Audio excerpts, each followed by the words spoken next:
네, 예청자 여러분 안녕하십니까? 제임스 안입니다. 주말 잘 지내셨습니까? 중부 지역에서는 100년 만에 최악의 토네이도가 덮쳐 수많은 인명피해가 났습니다. 기후변화가 가져오는 무서운 재앙 앞에서 무력감을 느끼게 됩니다. 그래도 하루하루 열심히 살아가야 하는 것이 우리 같은 평범한 사람들의 삶입니다. 12월 13일 월요일 카프뉴스 지금부터 시작해 보겠습니다. 여러분, Let's go.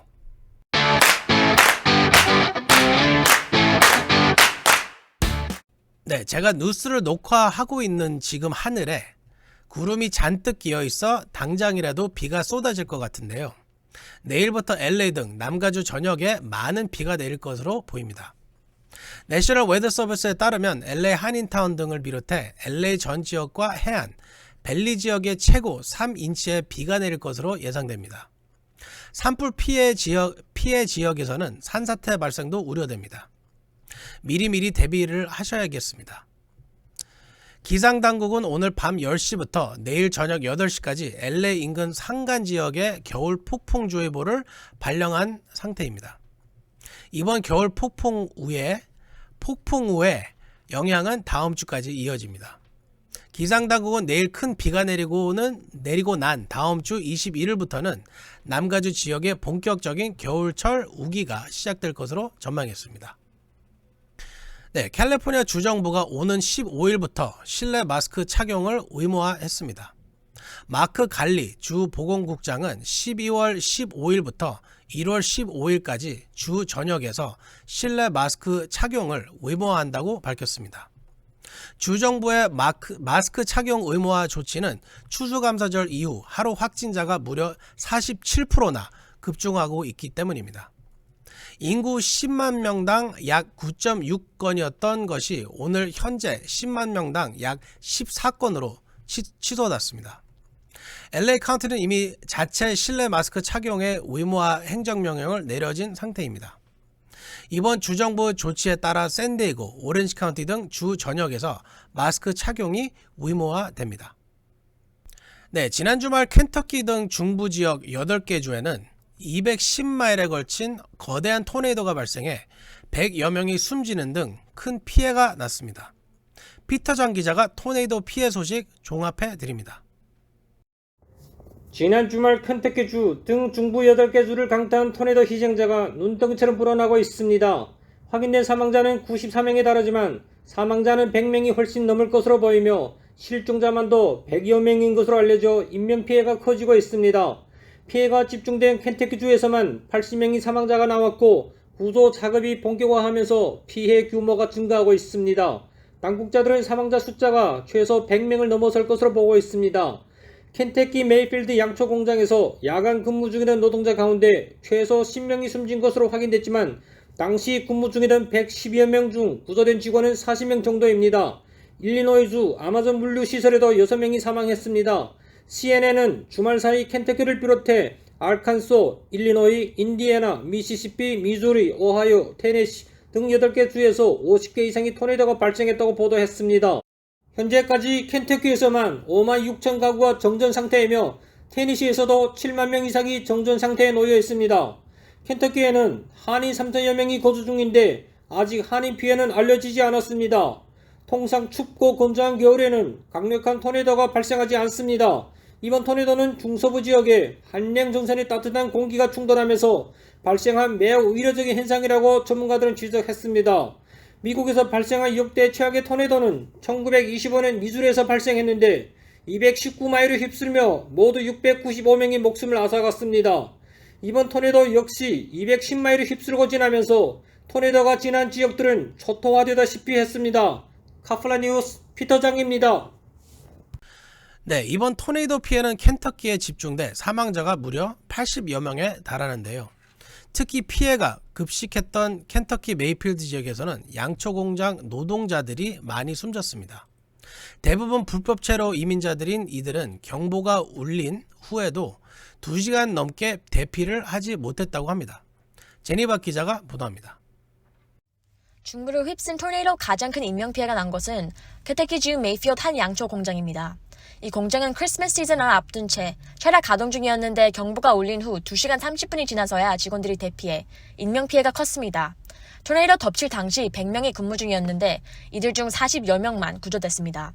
희생자가 더 늘어난 것으로 우려됩니다. 공장 측은 8명이 숨지고 8명이 실종됐다고 밝혔습니다. 밥 퍼거슨 공장 대변인은 많은 직원이 대피소에 모여있다고 폭풍우가 그친 뒤 공장을 떠났다며 전기가 끊기고 휴대전화 전원이 꺼져 연락이 안 됐다고 말했습니다. 하지만 이 공장에서 다수의 희생자가 발생한 이유는 아직 규명되지 않았습니다. 여러 목격자는 10일 오후 7시께 토네이도 경보가 울리고 오후 9시 30분부터 근로자들이 공장 내 일부 장소를 피신하기 시작했다고 증언했습니다. 대피가 2시 30분이나 지체된 것입니다. 특히 이 공장은 인근 그레이브스턴 카운티 교도소의 수감자들도 직장 프로그램의 하나로 일하고 있었고 많은 불법 체류 이민자들도 일하고 있었던 것으로 알려졌습니다.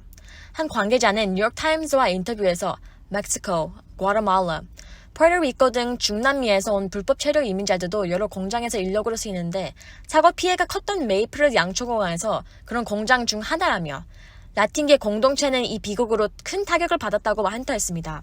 카플린 뉴스 전이 박기자였습니다. 네, 양초 공장 노동자들의 죽음도 비극적이지만 아마존 물류창고 노동자들의 죽음도 화가 납니다. 아마존이 휴대전화 반입을 금지해 토네이도 경보를 알지 못했다고 합니다. 기가 막힙니다. 이런데도 베이조스는 축하 파티 사진을 올렸다고 하는데요. 제프리 기자가 전해드립니다. 토네이도 경보가 울린 사실을 알지 못하고 작업을 계속하다 숨진 아마존 물류창고 노동자들의 죽음이 미국인들의 가슴을 아프게 하고 있습니다. 특히 이들의 죽음은 아마존의 작업장 내 휴대전화 반입 금지 정책 때문이라는 지적이 제기되고 있습니다. 아마존이 휴대전화 반입을 금지해 직원들의 대피할 기회를 빼앗았다는 것입니다. 일리노이주 에드워즈빌에 위치한 아마존 물류창고에서 작업 중이던 직원 6명이 숨지고 다수의 직원이 실종됐습니다. 사고 당일 일리노이주에서는 토네이도가 강타하기 30분 전 스마트폰을 통해 주민들에게 경보가 내려졌습니다. 대피할 시간은 충분했습니다. 그러나 휴대전화가 없었던 아마존 직원들은 경보가 발령된 사실을 알 수 없었다는 것입니다. 아마존 근로자들은 전화를 금지하면 폭풍이나 위험에 처할 수 있는 기타 위험한 상황에 대한 정보를 신속하게 알 수 없다며 우리도 간섭 없이 스마트폰을 소지해 기상 악화 등에 대한 업데이트 정보를 받고 싶다고 하소연했습니다. 이번 아마존 물류창고 직원들의 사망과 관련해 미국인들을 더욱 분노케 한 것은 아마존 창립자인 제프 베이조스의 행동입니다. 베이조스가 토네이도로 직원이 숨지는 사고가 발생했는데도 우주여행을 축하하는 메시지를 올렸다는 것입니다. 베이조스의 블루 오리진은 지난 11일 세 번째 유인 우주관광에 성공했습니다. 그러자 베이조스는 인스타그램에 우주여행에 성공한 탑승객들과 미리 찍은 사진을 올리며 자축했지만 아마존 직원들의 사망에 대해서는 언급하지 않았던 것입니다. 지금까지 카플라 뉴스 제플리였습니다.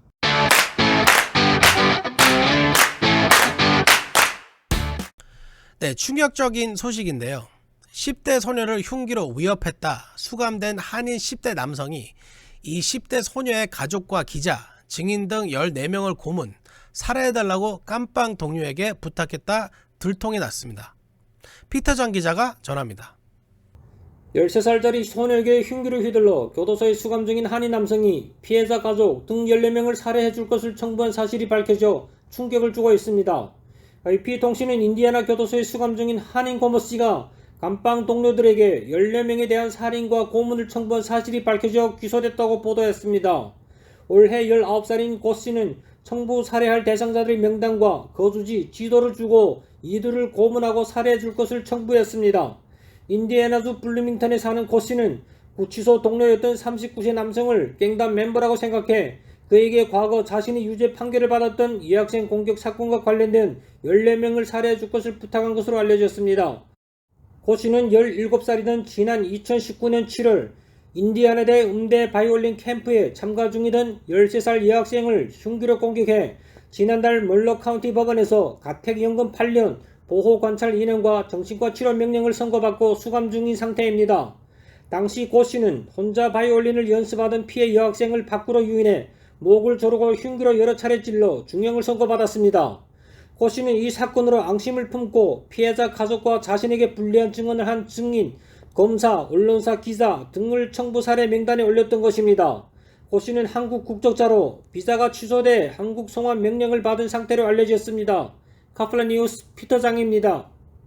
네, 이번 팬데믹 기간 동안 여러분들도 미국의 행정 서비스가 얼마나 엉망이고 개판인지 아실 겁니다. 미국인들도 정보기관들의 이 같은 행정 서비스들의 분통을 터뜨린다고 합니다. 오늘 바이든 대통령이 연방정부 기관의 행정 서비스를 대폭 개선할 것을 명령했습니다. 얼마나 이게 바뀔지 자세히 제프리 기자가 보도해드립니다. 바이든 대통령이 13일 연방정부의 행정 서비스를 개선하는 행정명령에 서명했습니다. 바이든 대통령이 서명한 행정명령은 연금 수령과 여권 갱신, 대출 신청 등 미국인들이 실생활에서 빈번하게 이용하는 행정 분야에서 관료주의를 배제하고 온라인 서비스를 개선하는 데 초점을 맞췄습니다. 백악관은 보도자료에서 바이든 행정부는 국민의 요구에 부응하고 효과적이고 평등한 정부를 만들기 위해 노력할 것이라며 연방정부 서비스 온라인화를 위한 행정명령에 서명할 것이라고 밝혔습니다. 바이든 대통령은 취임 이후 정부가 시민들을 위해 봉사해야 한다는 점을 지속적으로 강조해왔습니다. 워싱턴 포스트는 이번 행정명령은 바이든이 이 같은 약속을 이행하기 위한 가장 확실한 조치가 될 것이라고 평가했습니다. 이번 조치로 65세 이상 5,410만 명의 은퇴자들은 온라인으로 연금을 신청할 수 있고 세금 환급은 자동 적립되는 등 새로운 서비스가 추가됩니다. 또 자연재해 피해자들도 복잡한 절차 없이 피해 사진만 전송하면 가상조사를 받고 보상을 받을 수 있습니다. 무엇보다도 온라인을 통해서 여권갱신이 가능해진다고 합니다. 또한 학자금 대출과 기업 대출 절차도 이번 행정명령을 통해 간소화됩니다. 이를 위해 연방정부는 학자금 대출을 받은 수백만 명을 위한 단일 포털 사이트를 만들게 되며 소상공인들도 더 간편한 서비스를 통해 대출과 보조금, 각종 인증을 받을 수 있게 된다고 합니다. 지금까지 카프라 뉴스 제플리였습니다. 네, 바이든 대통령의 행정명령이 얼마나 효과적인지 두고 보겠습니다. 아무튼 내년 1월달 초부터 소셜 시큐리티 사무실들이 다시 대면 서비스를 위해 문을 연다고 합니다. 제프리 국장님 보도 잘 들었습니다.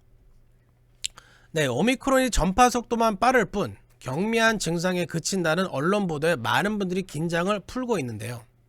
그러시면 안 됩니다. 영국에서 첫 오미크론 사망자가 나왔습니다. 영국은 오미크론 비상상태까지 발동했습니다. 제니바 기자가 보도합니다. 영국 보리슨 존슨 총리가 오미크론 비상사태를 선포하는 가운데 영국에서 오미크론 첫 사망자가 나왔습니다.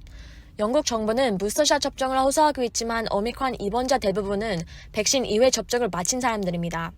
영국 보건안보청 UKHSA는 13일 정부 웹페이지 업데이트를 통해 잉글랜드 지역에서 현재까지 10명이 오미크론 변이 때문에 입원했으며 1명은 사망했다고 밝혔습니다. 입원자 연령대는 18세에서 85살로 대다수가 코로나19 백신 2회 접종을 했다고 UKHSA는 설명했습니다. 수즌 홉킨스 보건안보총 수석 의료고문은 데이터를 보면 추가 백신 접종이 2회 접종만 하는 것보다 이 변이에 대해 효과적이라며 18세 이상 성인이라면 부스터샷 접종을 주저하지 말라고 촉구했습니다. 존슨 총리는 오미크론이 더 약한 변이라는 생각을 해서는 안 된다고 강력히 경고했습니다. 존슨 총리는 오미크론 감염자는 현재 런던의 코로나19 확진자가 40%라며 24시간 이내에 런던 내 확진자가 대다수를 오미크론 감염자들이 차지하게 될 것이라고 말했습니다. 존슨 총리는 12일 오미크론이 비상사태를 선포했습니다. 카플 뉴스 제니바 기자였습니다. 네, 지금까지 많은 한인 자영업자분들이 한인회에서 긴급 재난융자 SBA Economic Injury Disaster Loan, 짧게는 EIDL 혜택을 받으셨는데요. EIDL 신청이 12월 31일 끝납니다. 소상공인이나 비영리 단체는 최고 200만 달러까지 장기 대출을 받으실 수가 있고 1만 5천 달러까지 그랜트도 받으실 수 있습니다. 이 EIDL 프로그램 신청 접수가 오는 31일 종료됩니다. 아직 못하신 분들은 서두르시기 바랍니다. EIDL론을 잠깐 설명을 하자면 2019년도에 장사를 하고 계셨어야 되고요. 코비드 인해서 이제 매상 피해를 보셔야 됐었고, 그 EIDL 이자율은 3.75%고요. 그 다음에 30년 동안 갚으셔야 합니다. 조금 아까 말씀드렸던 15,000불 그랜트는 Targeted EIDL Advance하고 Supplemental EIDL Advance인데 둘 다 해당이 되시려면 일단은 여러분의 비즈니스가 로우 인컴 커뮤니티에 있으셔야 되고 적어도 30%에 대한 2019년도, 2020년도를 비교하셨을 때 30% 이상 매상이 이상 줄었으면은 해당이 되시고 나머지 5,000불 그랜트, Supplemental Income 그랜트는 50% 이상 피해 보신 분들한테 적용이 됩니다. 네, EDD부터 자격증명 서류 업로드를 하라는 통지를 받으시면 온라인에서 서류를 업로드 하셔야 한다고 제가 여러 번 말씀드렸고, 업로드 하는 방법도 캡스톤 뉴스를 통해 알려드렸죠. 자, 그러면 업로드를 마치고 나면 어떻게 해야 할까요? 어떤 내용의 메시지가 오는지 궁금해 하시는 분들이 많으실 겁니다. 그 내용은 내일 방송에서 자세히 설명해 드리겠습니다. 많은 시청 부탁드립니다. 내일부터 남가주 전역에는 큰 비가 내린다고 합니다. 여러분들 비 피해 입지 않도록 미리미리 준비하시고, 기온도 뚝 떨어지니까요, 감기 걸리지 않도록 조심해야겠습니다. 특히 빗길에 교통사고 나지 않도록 운전에 더욱 신경 써야겠습니다. 오늘 전해드릴 소식은 여기까지입니다. 12월 13일 캡스톤 뉴스 여기서 마칩니다. 저는 LA 한인 회장 제임스 안입니다. 내일 뵙겠습니다. 감사합니다.